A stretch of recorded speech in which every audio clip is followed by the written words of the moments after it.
कौन सी औलाद माँ बाप से कर्ज चुकाने के लिए आती है? कौन सी औलाद माँ बाप को रुलाने के लिए आती है? नमस्कार प्रिय दर्शकों, हर हर महादेव।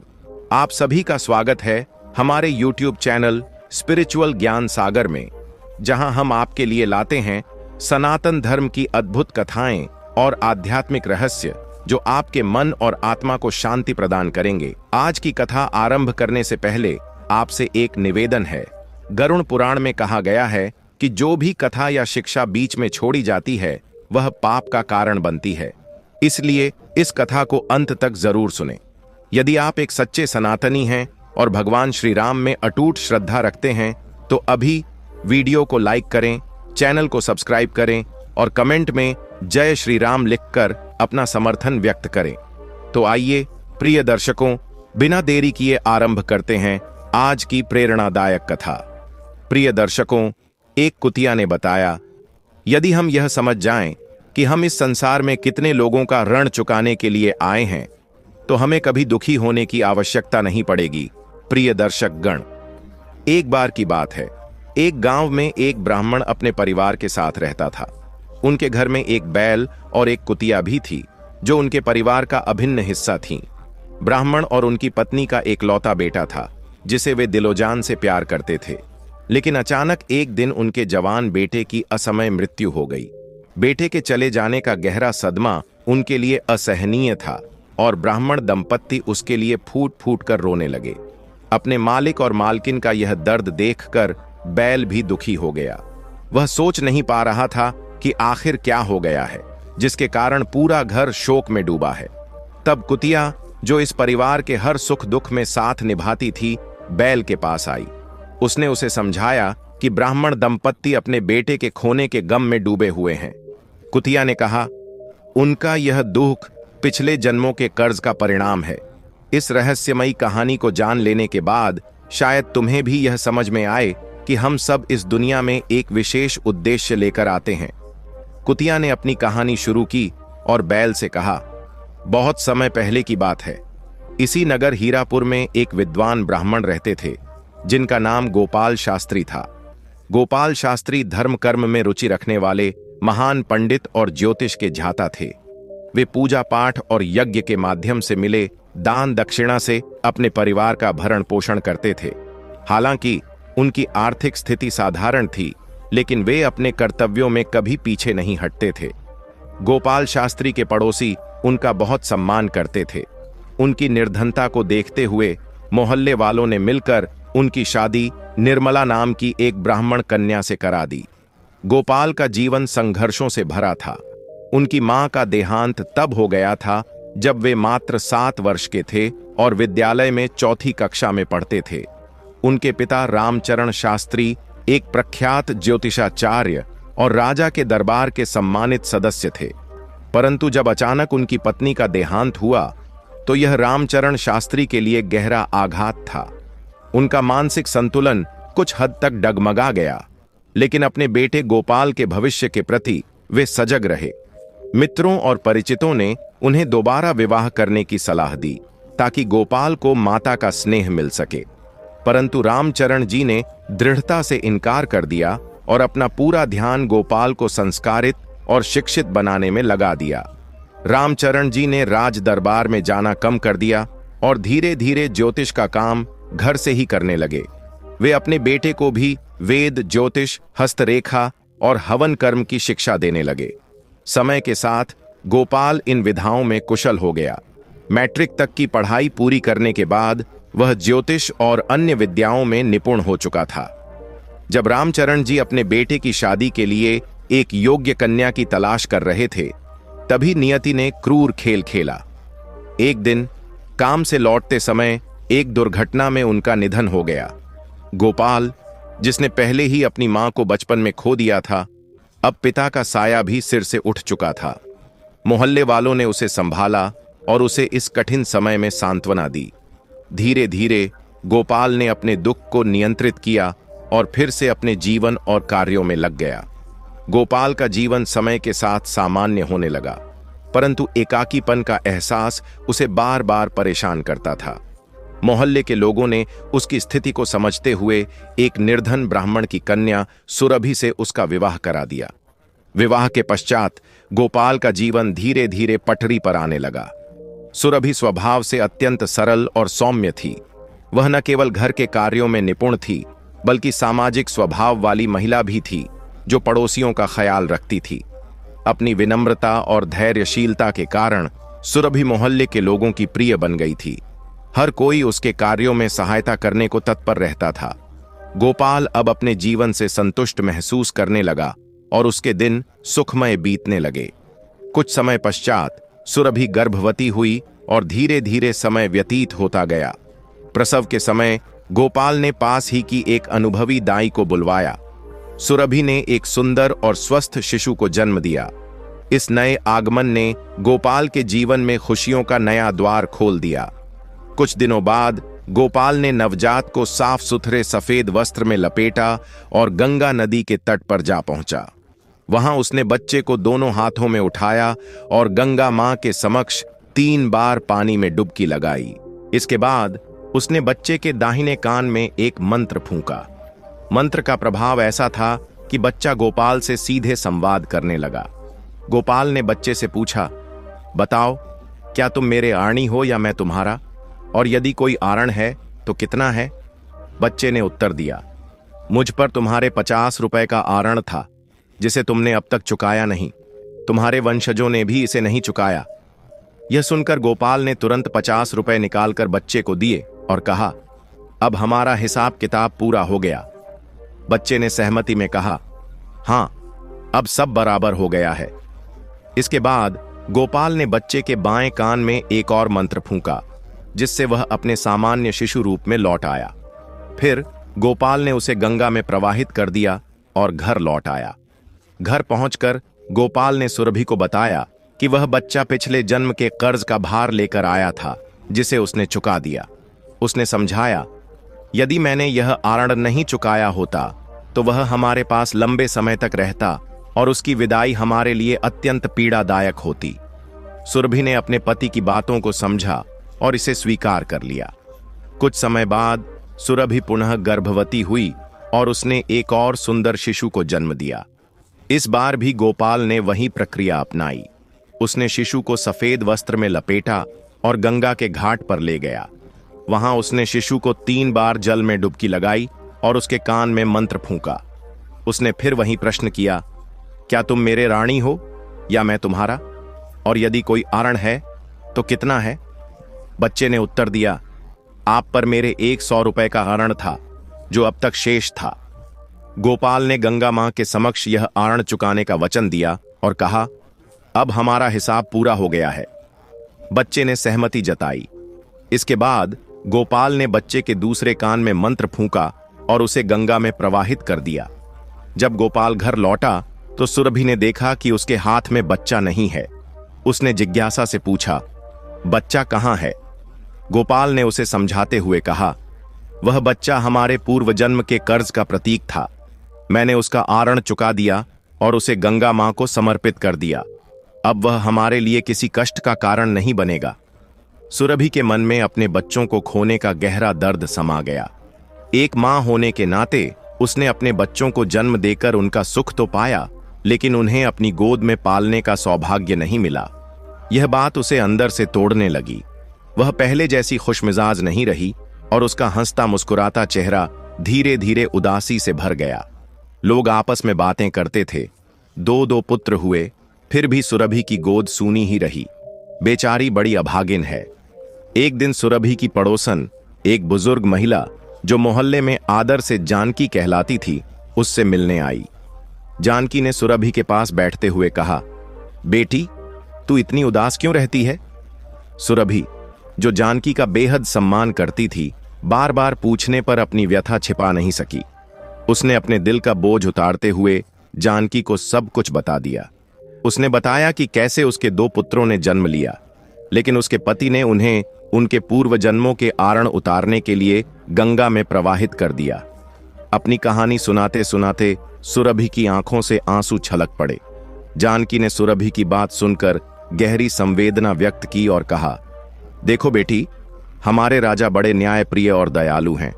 वे सबकी सुनते हैं और मदद करते हैं। तुम कल मेरे साथ चलो, हम राजा से अपनी व्यथा साझा करेंगे। जानकी के स्नेह भरे आश्वासन पर सुरभि ने सहमति में सिर हिलाया और कहा, ठीक है जानकी, मैं आपके साथ चलूंगी। अगले दिन जब गोपाल अपने काम पर चले गए तो जानकी सुरभि के पास आईं और बोलीं, चलो बेटी, जल्दी तैयार हो जाओ। सुरभि पहले से ही तैयार थी और जानकी का इंतजार कर रही थी। दोनों राजा के दरबार में पहुंचीं और वहां जाकर अपनी पूरी कहानी राजा को सुनाई। राजा ने उनकी बातों को ध्यानपूर्वक सुना और गंभीरता से विचार किया। राजा ने जानकी से कहा, अब यह तुम्हारी जिम्मेदारी है कि जब सुरभि का अगला बच्चा जन्म ले तो मुझे तुरंत सूचित करो। फिर राजा ने सुरभि से कहा, तुम भी इसे ध्यान में रखना और मुझे बताना मत भूलना। मैं स्वयं इस मामले की देखरेख करूंगा। राजा के आश्वासन से सुरभि और जानकी के दिलों में एक नई उम्मीद जगी। जानकी को पूरी तरह विश्वास था कि इस बार सब कुछ सही होगा, लेकिन सुरभि के दिल में अभी भी अपने खोए हुए बच्चों का गम गहराई से छाया हुआ था। वह अब तक अपने बच्चों का चेहरा भी ठीक से नहीं देख पाई थी और यह दर्द उसे भीतर ही भीतर कचोट रहा था। सुरभि अपनी इस पीड़ा को दिल में दबाकर जी रही थी, लेकिन समय समय पर उसकी भावनाएं छलक ही जाती थीं। दूसरी ओर गोपाल अपने निर्णय से पूर्णतः संतुष्ट थे। उनका मानना था कि उन्होंने जो किया वह उनके भविष्य के लिए सही था। गोपाल ने धीरे धीरे अपनी सहानुभूति और स्नेह से सुरभि के दुख को कम करने का प्रयास किया। उनकी बातों से दोनों के बीच समझ और प्रेम की एक नई लहर बहने लगी। सुरभि को भी विश्वास होने लगा कि गोपाल का निर्णय उनके भले के लिए था। कुछ समय बाद सुरभि ने फिर से गर्भ धारण किया। इस बार उसने जानकी के माध्यम से राजा को तुरंत यह सूचना भिजवाई। राजा ने उन्हें आश्वासन दिया, चिंता मत करो, जब प्रसव का समय आएगा तो मुझे सूचित करना। मैं स्वयं आकर देखूंगा कि सब कुछ सही हो। इस बार तुम्हें कोई दुख नहीं होगा। राजा के इस आश्वासन के बाद सुरभि कुछ हद तक निश्चिंत हो गई, लेकिन पिछले अनुभवों के कारण वह अपनी तीसरी संतान को लेकर चिंतित थी। जानकी समय समय पर आकर उसे ढांढस बंधाती और कहती, इस बार राजा ने वचन दिया है, सब ठीक होगा, चिंता करने की कोई बात नहीं है। धीरे धीरे गर्भावस्था का समय बीतने लगा और अंततः वह दिन आ गया जब सुरभि को प्रसव पीड़ा होने लगी। सुरभि ने गोपाल से कहा, कृपया पड़ोस वाली जानकी को बुलाकर मेरे पास छोड़ दीजिए और दाई को बुला लाइए। गोपाल ने जानकी को बुला लिया और दाई को लाने चले गए।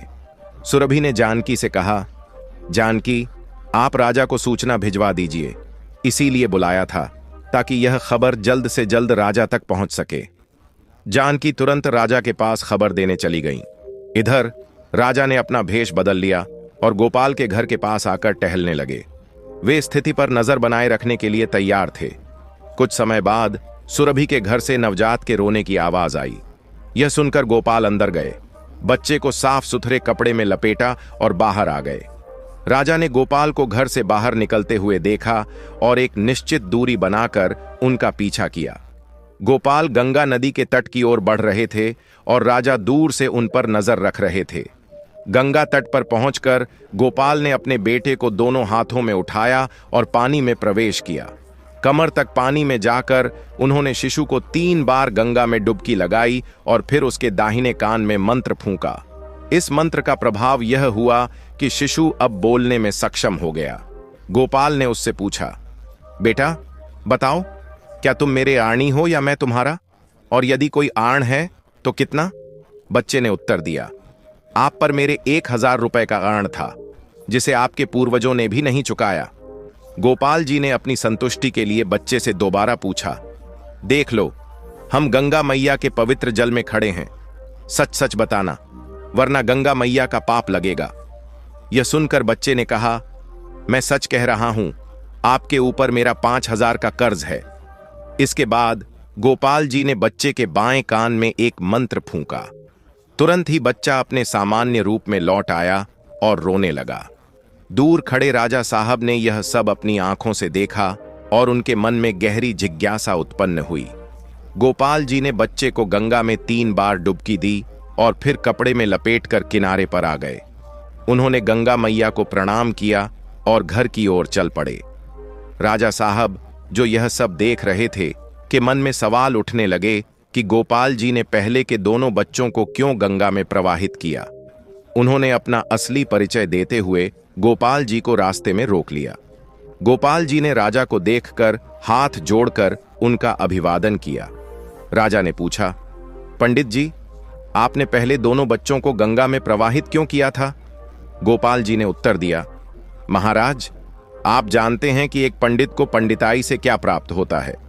कभी किसी से अन्नदान मिलता है तो कभी कुछ फल। इससे बस हमारा पेट भरता है। धन बचाना तो हमारे लिए दूर की बात है।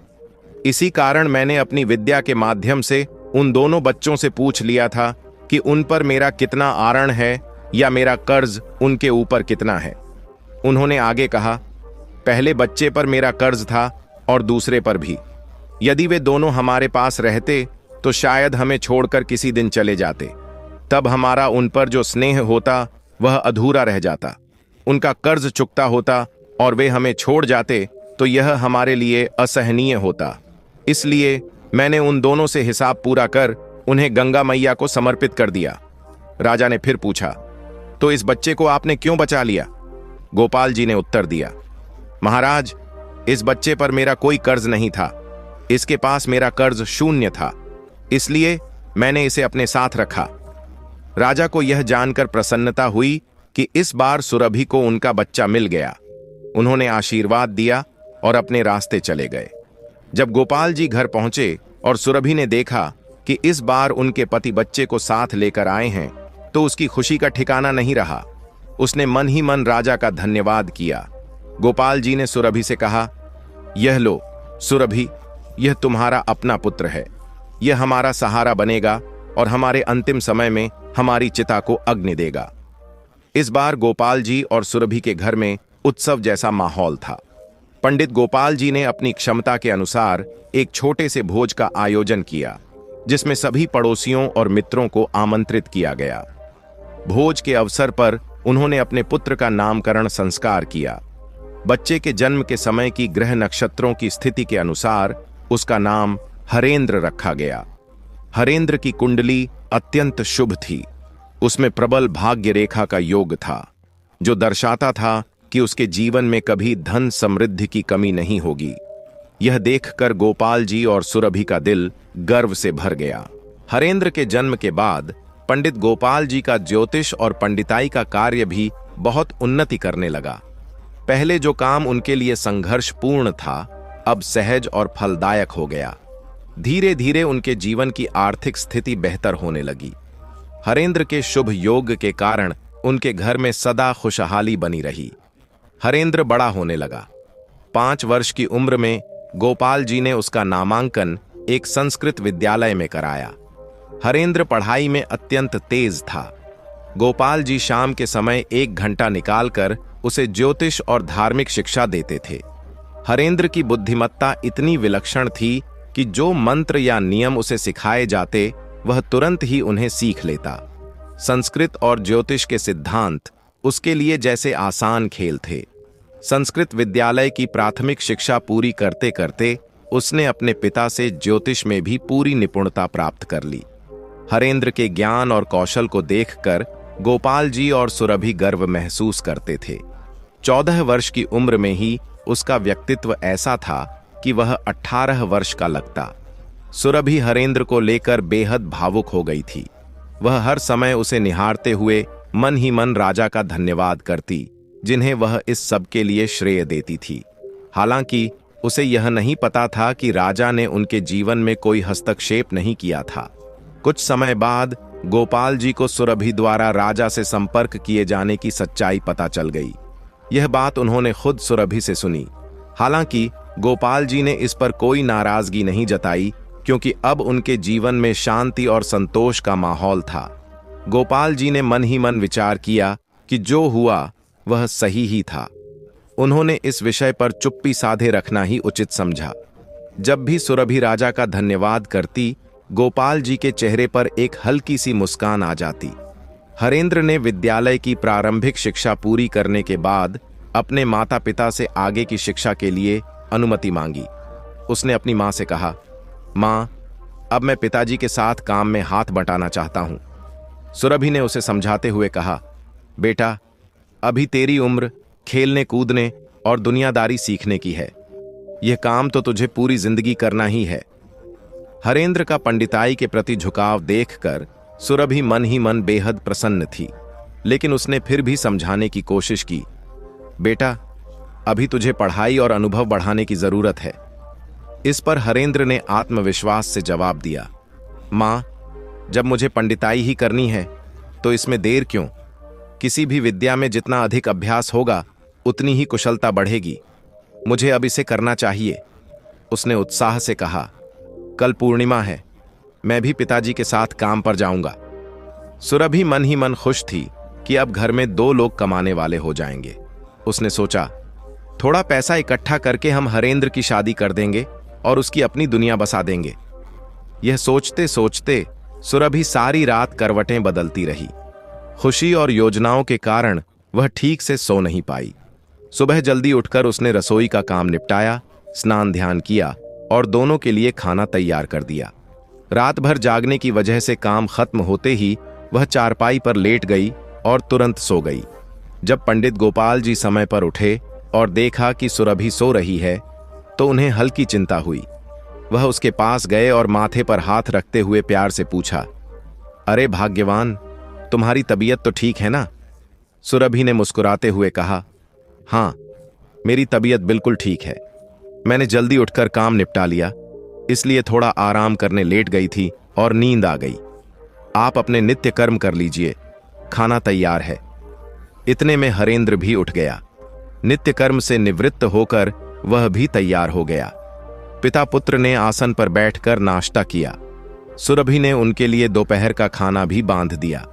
जब दोनों तैयार हो गए तो सुरभि ने उन्हें दरवाजे तक छोड़कर विदा किया। यह हरेंद्र का पहला दिन था और वह पिताजी के साथ बड़े उत्साह से काम पर निकला। दिन भर हरेंद्र यजमान की तलाश में घूमता रहा, लेकिन उसे कोई नहीं मिला जो उसकी सेवा ग्रहण करने को तैयार हो। दिन ढलने लगा और हरेंद्र को थोड़ी निराशा होने लगी। वह उदास मन से धीरे धीरे कदम बढ़ाते हुए घर की ओर लौटने लगा। रास्ते में चलते हुए उसकी नजरें जमीन पर टिकी हुई थीं और उसके मन में कई विचार उमड़ रहे थे। तभी अचानक उसके ऊपर गरम गरम पानी की बूंदें गिरीं। वह चौंक कर ऊपर देखने लगा और पाया कि एक सुंदर महिला मकान की छत पर बैठी रो रही थी। उसके आंसू हरेंद्र पर गिर रहे थे। हरेंद्र ने स्त्री को रोते हुए देखा और रुक गया। उसने ऊपर देखकर आवाज लगाई, बहन, आपको क्या दुख है? बताइए, हो सकता है मैं आपकी कोई मदद कर सकूं। स्त्री ने नीचे झांक कर देखा। उसने देखा कि नीचे एक युवा पंडित खड़ा है, जिसके माथे पर तिलक और शरीर पर राम नाम का पीतांबर था। उसका व्यक्तित्व ऐसा था जैसे उसने किसी बड़े गुरु से अभी अभी विद्या प्राप्त की हो। स्त्री ने तिरस्कार भरे स्वर में कहा, तुम्हारे जैसे कई पंडित आए और मुझे दिलासा देकर चले गए, लेकिन कोई मेरी समस्या का हल नहीं कर पाया। अब मेरा विश्वास ऐसे ढोंगी पंडितों से उठ चुका है। हरेंद्र ने यह सुनकर मन ही मन गहरी चोट महसूस की, लेकिन उसने तुरंत मन में ठान लिया कि वह इस महिला की मदद जरूर करेगा, चाहे उसे कुछ मिले या न मिले। स्त्री ने फिर कहा, मैं तुम्हें कोई पैसा या दक्षिणा नहीं दूंगी, इसलिए मुझसे कुछ कहने की कोशिश मत करना। हरेंद्र ने शांत स्वर में उत्तर दिया, माता, कृपया नीचे आइए और अपना हाथ दिखाइए। मुझे बताइए कि आपकी समस्या क्या है। मैं आपकी मदद करना चाहता हूं। दान दक्षिणा की मुझे कोई चिंता नहीं है। स्त्री नीचे आई और बोली, सुन लो, मैं तुम्हें कोई दक्षिणा नहीं दूंगी, इसलिए बाद में मुझसे कुछ मांगने की कोशिश मत करना। हरेंद्र ने विनम्रता से कहा, मां, मैं आपको ठगने नहीं आया हूं। मैं इसी नगर का निवासी हूं और पंडित गोपाल जी का पुत्र हूं। मेरे पिता और हमारा घर इस मोहल्ले में प्रसिद्ध है। उसने आगे कहा, मेरा उद्देश्य केवल आपकी समस्या का समाधान करना है। अब यह आपकी इच्छा है कि आप मेरी मदद लेना चाहती हैं या नहीं। स्त्री का स्वर थोड़ा नरम हो गया। उसने कहा, ठीक है, लेकिन याद रहे, तुम्हें कोई दक्षिणा नहीं मिलेगी। हरेंद्र ने मुस्कुराते हुए कहा, कोई बात नहीं, अब बताइए आपकी समस्या क्या है। स्त्री ने कहा, मेरे पति 4 साल पहले परदेश गए थे। तब से न तो उनका कोई पत्र आया न कोई संदेश। मैं बस यह जानना चाहती हूं कि वे कैसे हैं और कब तक लौटेंगे। हरेंद्र ने गहरी सोच में डूबते हुए कहा, आपने 2 प्रश्न पूछे हैं, इनमें से आप किसका उत्तर पहले जानना चाहेंगी? स्त्री ने कहा, मैं दोनों बातें जानना चाहती हूं। हरेंद्र ने मुस्कुराते हुए कहा, मैं आपको मुफ्त में केवल एक ही सवाल का जवाब दूंगा। अब आप तय करें कि कौन सा सवाल पूछना चाहती हैं। स्त्री कुछ क्षण चुप रही और सोचने लगी। थोड़ी देर विचार करने के बाद उसने मन ही मन कहा, आने का समय पूछना ज्यादा उचित रहेगा। अगर वे वापस आ रहे हैं तो इसका मतलब है कि वे स्वस्थ होंगे। सबसे पहले यह जानना जरूरी है कि वे कब तक लौटेंगे। फिर उसने कहा, ठीक है, तुम मुझे यह बता दो कि मेरे पति कब तक घर लौटेंगे। हरेंद्र ने सिर हिलाया और कहा, अच्छा, तो आप यह जानना चाहती हैं कि आपके पति कब वापस आएंगे? स्त्री ने उत्तर दिया, हाँ, यही जानना चाहती हूं। हरेंद्र ने अपना पंचांग निकाला, उसे ध्यानपूर्वक देखा और अपनी उंगलियों पर गणना करने लगा। वह मंत्रों का उच्चारण करते हुए गृह नक्षत्रों का विश्लेषण कर रहा था। लगभग आधे घंटे की गहन गणना के बाद उसने स्त्री से कहा, सुनिए, आपके पति आज रात ही लौट आएंगे। यह सुनकर स्त्री चकित रह गई। उसने व्यंग्यात्मक स्वर में कहा, क्या तुम पागल हो? मुझे मूर्ख समझते हो? हरेंद्र ने शांत भाव से पूछा, ऐसा क्यों कह रही हैं बहन? स्त्री ने कटाक्ष करते हुए कहा, तुम्हें शायद पैसों का लालच होगा, तभी ऐसा कह रहे हो। हरेंद्र ने गंभीर स्वर में कहा, बहन, मैं एक ज्योतिषी हूं, ठग नहीं। हो सकता है अब तक आप कुछ ढोंगी पंडितों से मिली हों, लेकिन मैं अपनी विद्या के आधार पर ही बात करता हूं। स्त्री थोड़ी गंभीर होकर बोली, ठीक है, मैं मानती हूं कि पहले मुझे कई बार ठगा गया है, इसलिए मैं किसी को पहले से पैसे नहीं देती। हरेंद्र ने मुस्कुराते हुए उत्तर दिया, अरे बहन, मैंने भी तो आपसे पहले कोई धन नहीं मांगा। मैं आपकी सहायता करने आया हूं। यदि मेरी बात सही निकली तो आप जो उचित समझें वह दक्षिणा भिजवा दें। स्त्री का रुख थोड़ा नरम हो गया। उसने कहा, ठीक है, तो तुम कह रहे हो कि मेरे पति आज रात लौटेंगे? हरेंद्र ने सिर हिलाते हुए कहा, जी हां, आज रात ठीक 12 बजे आपके पति लौट आएंगे, और वह पैदल नहीं आएंगे। स्त्री ने उत्सुकतावश पूछा, तो फिर वे कैसे आएंगे? हरेंद्र ने गंभीर स्वर में उत्तर दिया, वे हाथी पर सवार होकर आएंगे और अपने साथ बहुत सारा धन भी लाएंगे। स्त्री ने अविश्वास के साथ कहा, अगर ऐसा हुआ तो मैं तुम्हें उनके धन का आधा हिस्सा दक्षिणा के रूप में भिजवा दूंगी। हरेंद्र मुस्कुराया और बोला, ठीक है, मैं चलता हूं। स्त्री ने सहमति में सिर हिलाया और हरेंद्र वहां से घर की ओर चल पड़ा। रास्ते में वह मन ही मन सोच रहा था, आज पहला दिन था। यजमान ने वचन तो दिया है, लेकिन देखना यह है कि किस्मत क्या लेकर आती है। अपने विचारों में खोया हुआ वह अपने घर पहुंचा। दरवाजे पर दस्तक देते ही उसकी मां सुरभि ने दरवाजा खोला। सुरभि के मन में विचार आया, मेरा बेटा आज इतनी देर से आया है, शायद आज उसने अच्छी कमाई की होगी। दरवाजा खोलते ही उसने हरेंद्र को अंदर आते देखा। वह तुरंत उसके लिए गुनगुना पानी लेकर आई और प्यार से बोली, बेटा, हाथ मुंह धो लो, थकान उतर जाएगी। खाना तैयार है, तुम्हारे पिताजी भी तुम्हारे इंतजार में भूखे बैठे हैं। हरेंद्र ने मुस्कुराते हुए कहा, ठीक है मां, मैं अभी हाथ मुंह धोकर आता हूं। कुछ ही देर में उसने खुद को तरोताजा कर लिया। सुरभि ने दोनों पिता पुत्र के लिए खाना लगा दिया और भोजन परोसने लगी। खाना खाते समय सुरभि ने हरेंद्र से पूछा, बेटा, आज का दिन कैसा रहा? हरेंद्र ने हल्की उदासी के साथ उत्तर दिया, मां, दिन तो अच्छा रहा, लेकिन सब उधार में बीता। किसी से कोई पैसा हाथ में नहीं आया। सुरभि ने हंसते हुए कहा, मैंने तुमसे कहा था ना, अभी तुम्हारी उम्र खेलने कूदने की है। तुम्हारे पिताजी अभी कमा ही रहे हैं, इतनी जल्दी काम पर जाने की क्या जरूरत थी? लेकिन तुम्हारी जिद थी तो आज सारा दिन ऐसे ही भटकते रहे।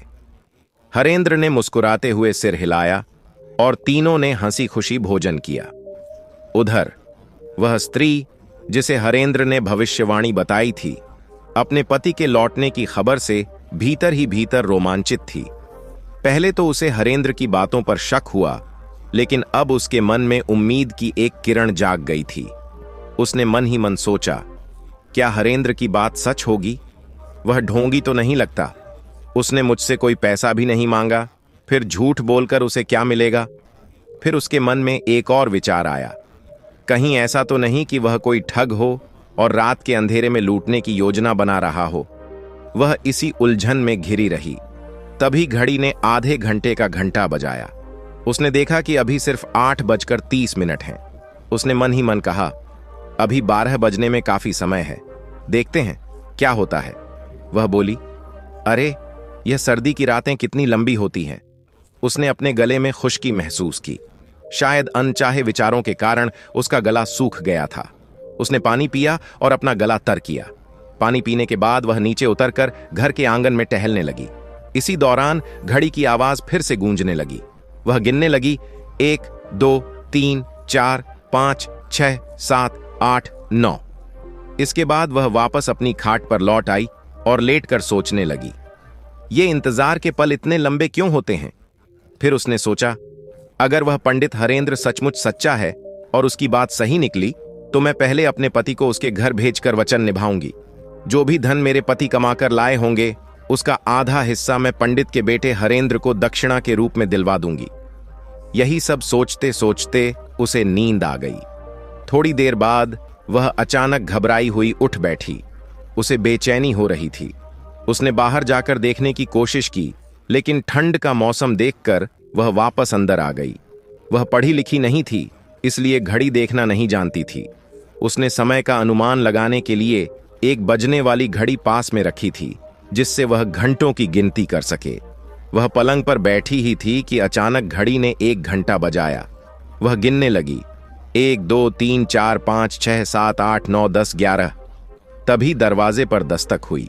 वह चौंक गई और सोचने लगी, यह कौन हो सकता है? क्या सच में मेरे पति लौट आए? थोड़ी हिचकिचाहट के बाद उसने आवाज दी, कौन है? बाहर से उत्तर आया, मैं तुम्हारा पति नारायण। उसने आश्चर्य से पूछा, क्या सच में आप ही हैं? बताइए, कितने बजे हैं? नारायण ने उत्तर दिया, भाग्यवान, अभी 11 बजे हैं। उसी समय घड़ी ने 12 बजाए। स्त्री ने राहत की सांस ली और फिर पूछा, अच्छा ये बताइए, आप किस सवारी पर आए हैं? नारायण ने कहा, अरे दरवाजा खोलो, मैं हाथी पर सवार होकर आया हूं। स्त्री ने मन ही मन मुस्कुराते हुए कहा, अभी दरवाजा नहीं खुलेगा, पहले मेरी बात सुनो। नारायण ने ठंड में कांपते हुए कहा, अरे भाग्यवान, जल्दी दरवाजा खोलो, ठंड से मेरी हालत खराब हो रही है। स्त्री ने कहा, पहले मेरी एक बात मानो, कल सुबह तुम पंडित गोपाल जी के घर जाकर जो भी धन तुम कमाकर लाए हो उसका आधा हिस्सा उन्हें दक्षिणा में भेंट कराना। और हां, जाकर उनसे कहना कि यह दक्षिणा उनकी सटीक भविष्यवाणी के लिए है। नारायण ने सर्द रात में बाहर जाने से इनकार करते हुए कहा, अभी रात में जाने का क्या फायदा, सुबह चला जाऊंगा। लेकिन उसकी पत्नी ने जोर देकर कहा, नहीं, वचन पूरा करना पड़ेगा, अभी जाओ और दक्षिणा देकर आओ। थोड़ी नानुकुर के बाद नारायण ने भारी मन से थैली में सिक्के भरे और पंडित गोपाल जी के घर की ओर चल पड़ा। घर पहुंचकर उसने दरवाजे पर दस्तक दी। अंदर से सुरभि ने दरवाजा खोला और हैरानी से पूछा, इतनी सुबह यहां कैसे आना हुआ? तुम कौन हो? नारायण ने विनम्रता से कहा, आपके बेटे की दक्षिणा उधार थी, जिसे चुकाने आया हूं। सुरभि यह सुनकर चौंक गई। वह अंदर गई और एक थाली लेकर आई। नारायण ने थैली से सिक्के निकालकर थाली में रख दिए। सिक्कों की चमक देखकर सुरभि की आंखें चौंधियां गईं। उसने मुद्राएं उठाकर अंदर रख दीं। उसके मन में गर्व और प्रसन्नता का भाव जागा। वह सोचने लगी, देखो, मेरे बेटे ने एक ही दिन में इतना धन घर में ला दिया। पंडित गोपाल जी ने भी गर्व से सोचा, मेरा बेटा तो साक्षात लक्ष्मी लेकर घर आया है, अब हमें किसी चीज की चिंता नहीं है। इस विचार में मग्न होकर वे सोने चले गए। सुबह जब पंडित गोपाल जी अपनी दिनचर्या के अनुसार उठे तो उन्होंने देखा कि सुरभि अब तक सोई हुई थी। उन्होंने कहा, अरे भाग्यवान, आज तुम अब तक सोई हो, हमें काम पर जाना है। सुरभि ने उठते ही व्यंग्यात्मक लहजे में कहा, अब हमें काम पर जाने की क्या जरूरत है? हमारे बेटे ने एक ही दिन में इतना कमा लिया है कि अब हम जीवन भर आराम से बैठकर खा सकते हैं। सुरभि की बात सुनकर पंडित गोपाल जी चौंक गए। उन्होंने कहा, अच्छा, दिखाओ तो सही, हमारा बेटा कितना कमाल आया है। सुरभि ने मुस्कुराते हुए थाली के नीचे रखी थैली से सिक्के निकाले और उन्हें पंडित जी के सामने रख दिया। मुद्राओं की चमक देखकर पंडित गोपाल जी अचंभित रह गए। उन्होंने गहरी सांस लेते हुए कहा, लगता है मैं गलत था। मेरी विद्या का प्रभाव इस बार भी सही निकला। हरेंद्र ने अपने पूर्व जन्म का कर्ज समय पर चुका दिया है। सुरभि ने हैरानी से उनकी ओर देखा और नाराजगी भरे स्वर में कहा, यह आप क्या कह रहे हैं? कैसी बातें कर रहे हैं?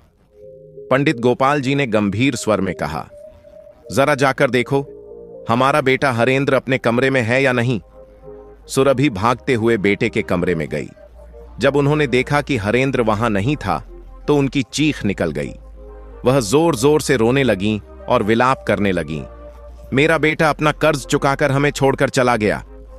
उनकी चीख पुकार सुनकर पंडित गोपाल जी भी कमरे में आए। उन्होंने अपनी पत्नी को सांत्वना देने की कोशिश की, लेकिन उनके दिल में भी बेटे की कमी का गहरा दर्द था। उन्होंने शांत स्वर में कहा, यह संसार में जन्म और रिश्ते सभी अपने अपने कर्ज को चुकाने या लेने के लिए ही होते हैं। जब उनका कर्ज पूरा हो जाता है तो वे हमें छोड़कर चले जाते हैं। पंडित गोपाल जी की बातों को सुनकर सुरभि के मन में यह विचार गहराई से बैठ गया कि शायद उनका बेटा केवल उनका कर्ज चुकाने के लिए ही आया था। इस संसार में कोई भी वास्तव में किसी का नहीं होता। यहां हर व्यक्ति किसी न किसी उद्देश्य के साथ आता है। कोई कर्ज चुकाने, कोई कर्ज देने, तो कोई हिसाब किताब बराबर करने के लिए। दोस्तों, इस कहानी में कुतिया ने बैल से कहा कि उनके मालिक और मालकिन वही ब्राह्मण दंपति हैं और उनका बेटा वही था जिसने अपना कर्ज चुकाकर इस दुनिया को अलविदा कह दिया। इस कहानी का मुख्य संदेश यह है कि हमारे रिश्ते नाते कर्मों और कर्ज के बंधन से जुड़े होते हैं। ये बंधन तब तक बने रहते हैं जब तक कर्म और कर्ज का चक्र पूरा नहीं हो जाता।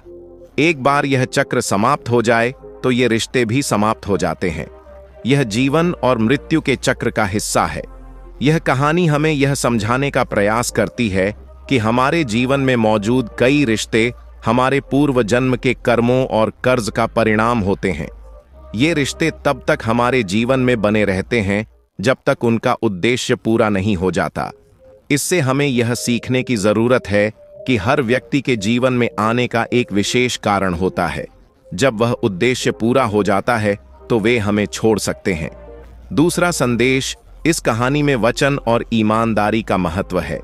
नारायण की पत्नी ने जो वादा किया था उसे निभाने के लिए पूरी निष्ठा और ईमानदारी से प्रयास किया। यह हमें यह सिखाता है कि वचन की पवित्रता और ईमानदारी का पालन कितना आवश्यक है।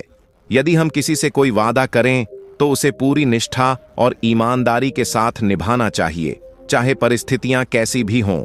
तीसरी महत्वपूर्ण बात यह है कि पंडित गोपाल जी और सुरभि को यह एहसास हुआ कि असली संपत्ति और सच्ची पूंजी उनके बेटे की उपस्थिति थी, न कि थैली में भरे सिक्के।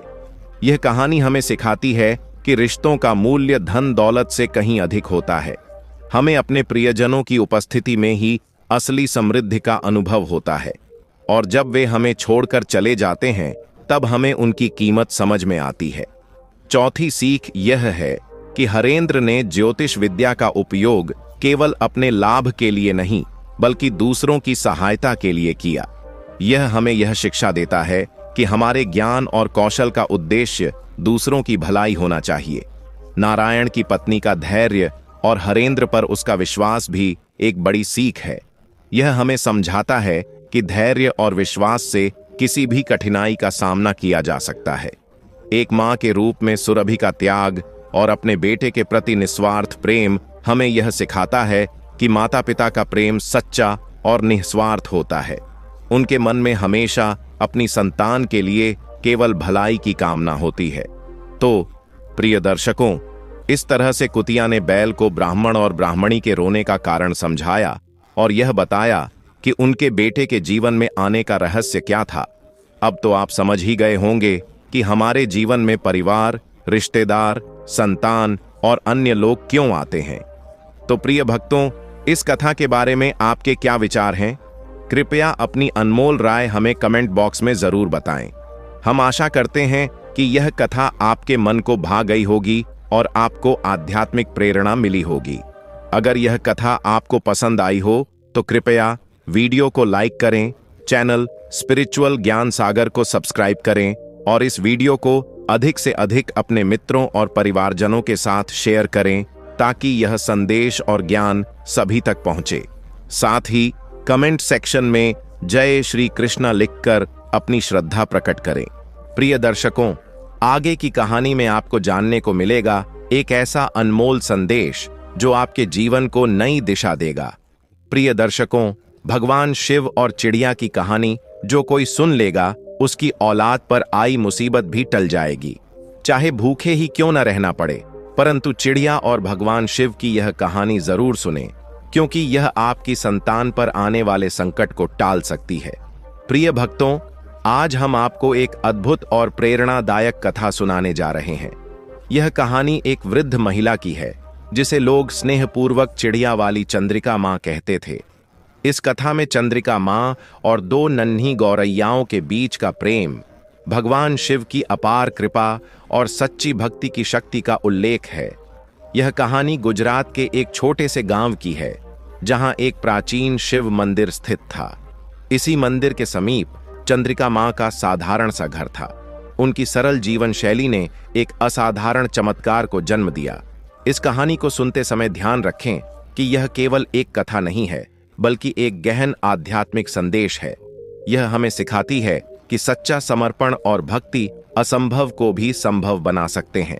इस पवित्र कथा को बीच में छोड़ने की भूल न करें, क्योंकि ऐसा करना न केवल कथा का अनादर होगा, बल्कि आपको उस आशीर्वाद से भी वंचित कर सकता है जो इस कथा के अंत तक पहुंचने पर प्राप्त होता है। तो चलिए, भगवान शिव की कृपा और आशीर्वाद के प्रति श्रद्धा रखते हुए इस कथा को आरंभ करते हैं। यह यात्रा आपके हृदय को छू जाएगी और भक्ति, समर्पण और करुणा का सच्चा अर्थ सिखाएगी। गुजरात के एक छोटे से गांव में चंद्रिका माँ नामक एक वृद्ध महिला रहती थी। चंद्रिका माँ का न तो कोई परिवार था, न ही कोई सहारा। उनकी दिनचर्या में एक खास आदत थी। हर सुबह वह अपनी छत पर चिड़ियों के लिए दाना और पानी रखती थीं। चिड़िया उनके लिए केवल पक्षी नहीं थीं, बल्कि उनके जीवन का एकमात्र सहारा थीं। गांव के शिव मंदिर में हर सुबह और शाम आरती होती थी।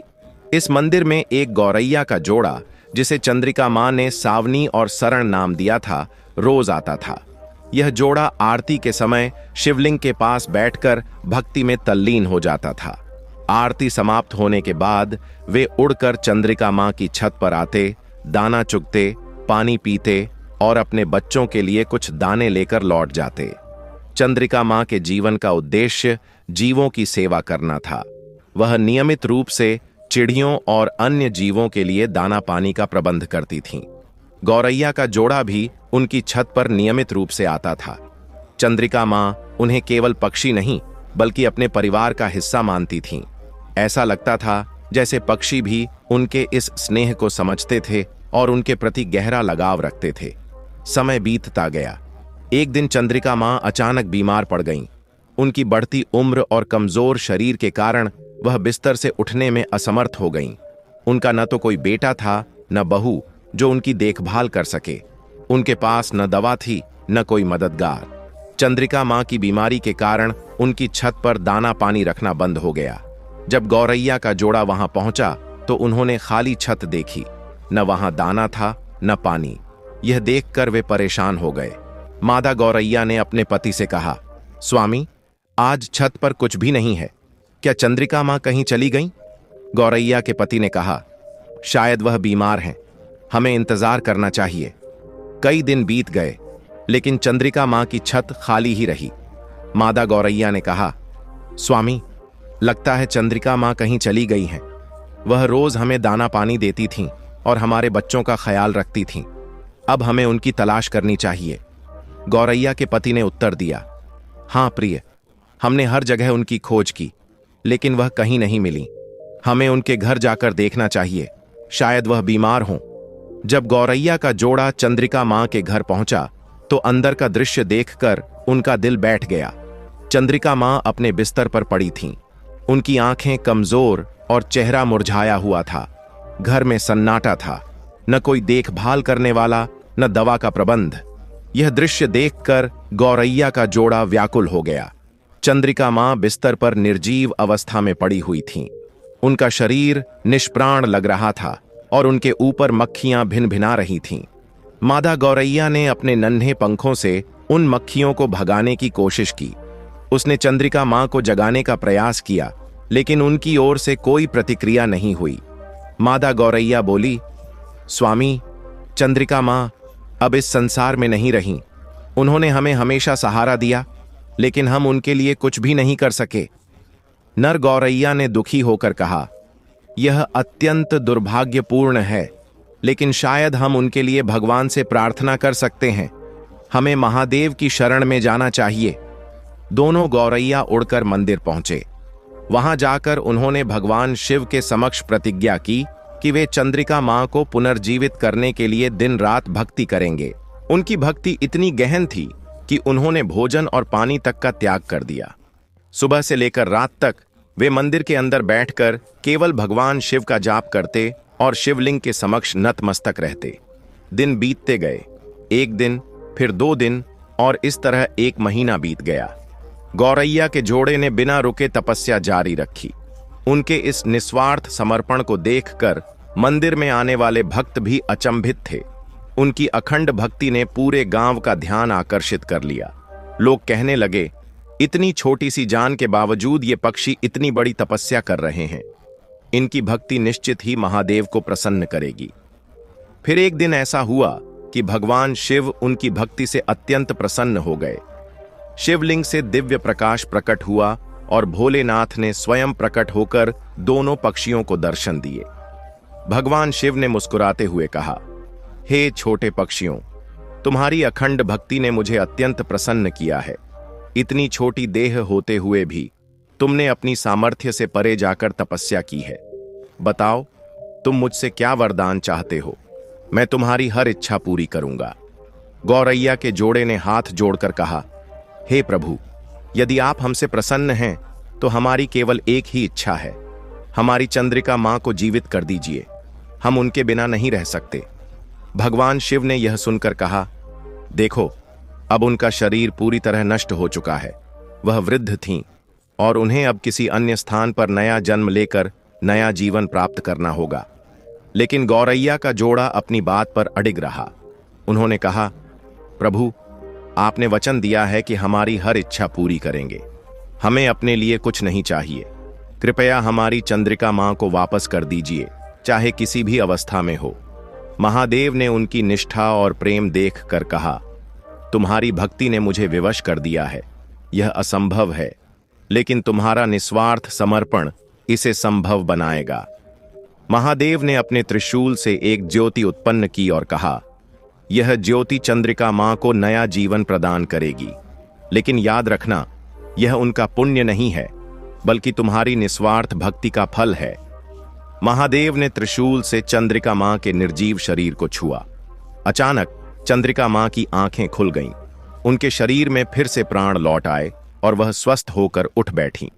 अपनी आंखों के सामने दोनों गौरैयाओं को देखकर वह भावुक हो गईं। चंद्रिका मां ने महादेव को दंडवत प्रणाम किया और कहा, हे प्रभु, आपने मुझे नया जीवन दिया। मैं आपकी अनुग्रहित हूं। लेकिन यह कृपा आपने क्यों की? मैंने ऐसा कौन सा पुण्य किया था? महादेव ने मुस्कुराते हुए कहा, हे चंद्रिका मां, यह तुम्हारे कर्मों का परिणाम नहीं है। यह इन 2 पक्षियों की निस्वार्थ भक्ति का फल है। उन्होंने तुम्हें अपनी मां की तरह प्रेम किया और उनकी अखंड तपस्या ने मुझे विवश कर दिया कि मैं तुम्हें वापस लाऊं। यह सुनकर चंद्रिका मां की आंखों से आंसू बहने लगे। उन्होंने दोनों पक्षियों को अपनी गोद में उठाया और कहा, तुम्हारे प्रेम और भक्ति ने मुझे नया जीवन दिया है।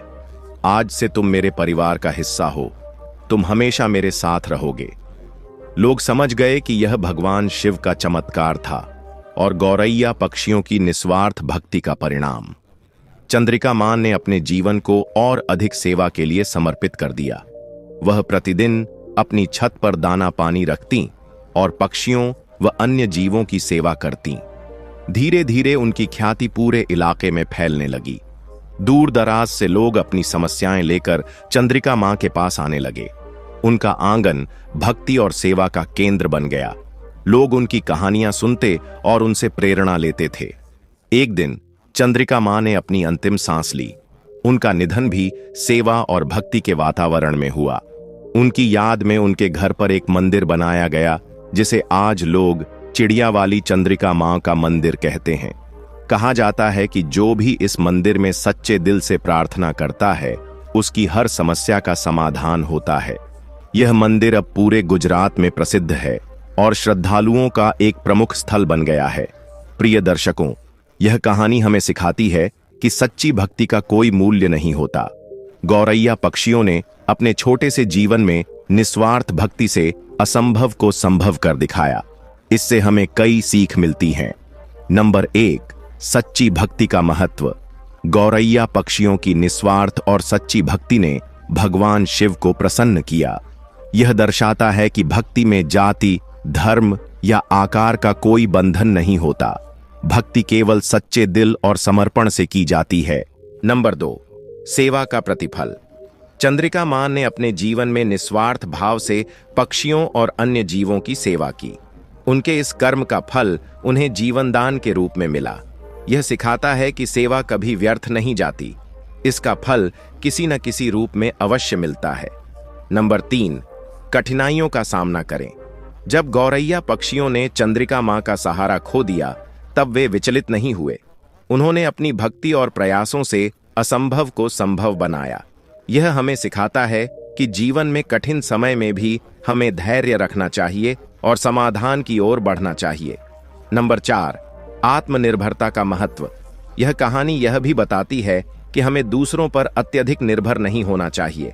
कठिन परिस्थितियों में हमें आत्मनिर्भरता और आत्मबल को विकसित करना चाहिए। नंबर 5, भगवान की कृपा। भगवान शिव का चमत्कार दर्शाता है कि यदि हमारी भक्ति सच्ची हो और हमारा कर्म पवित्र हो, तो भगवान अवश्य हमारी सहायता करते हैं। प्रिय भक्तों, यह प्रेरणादायक कहानी हमें सिखाती है कि त्याग, सेवा और भक्ति का जीवन में कितना महत्व है। तो प्रिय भक्तों, इस कथा के बारे में आपके क्या विचार हैं?